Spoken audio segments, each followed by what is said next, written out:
Thank you, Dan and Toby. Welcome everyone to the first ever Fort William World Cup duck race. The racers have donned their duck suits and are raring to go in this groundbreaking event. Conditions are a bit damp this year, which isn't surprising, but let's go racing. And they're off with number 2 Amélie Pierron taking the early lead. He dived in the left line with the majority of racers, but it's a poor decision. They all get bogged down in that first plunge pool. The other racers capitalise, flowing down that right line to take the lead. Charlie Hatton is looking shipshape out in front, but no, it's entrapped. The right line ends in a swirling pool that stalls the leaders in a dramatic turn of the tide. You can see the disappointment on their wee yellow faces. Stay tuned for more updates, but right now it's over to Dan. Amélie Pierron is back in the lead. He leaves many riders in his wake and the Coast Guard is on scene to tend to the casualties. Back at the front, we've lost Pierron. A mistake out of sight has sunk his chances. It's Bernard Kerr out front, but no, he stalls. Loic Bruni sprays past him on the inside. Number 1 rider Loic Bruni is looking buoyant in these soaking conditions with Bernard Kerr in hot pursuit. Bruni flows into that next tech section looking strong. Can he hold on to the lead, or will another rider storm to the front? Back of the pack, and riders are struggling to keep their heads above water. Today's conditions have proved to be damning for some. At the halfway point, the number of ducks up Poop Creek without a paddle is high. We'll be back soon for the penultimate.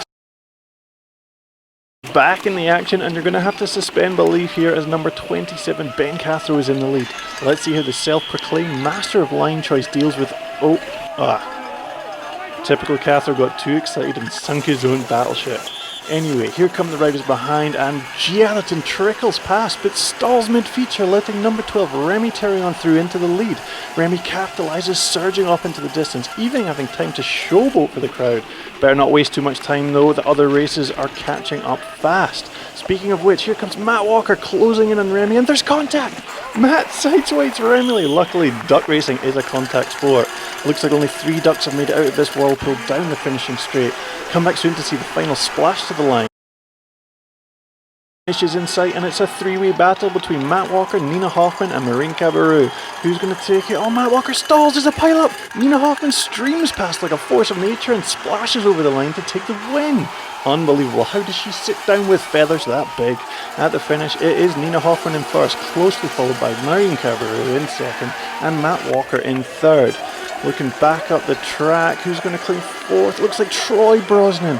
Cartwheeling down, Pirates plunge into the finish. Skill and grace on full display.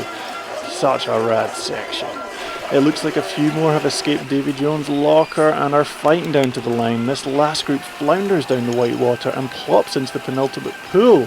Who will appear first? It's Loris Vergier finishing 5th, followed by Greg Williamson and Loic Bruni. But Bruni, he's having none of it. He sneaks past Greg to finish in 6th.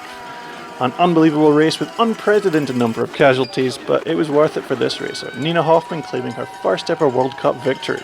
As the racers celebrate on the podium, they are looking shell-shocked, which is undoubtedly due to the amount of water they inhaled.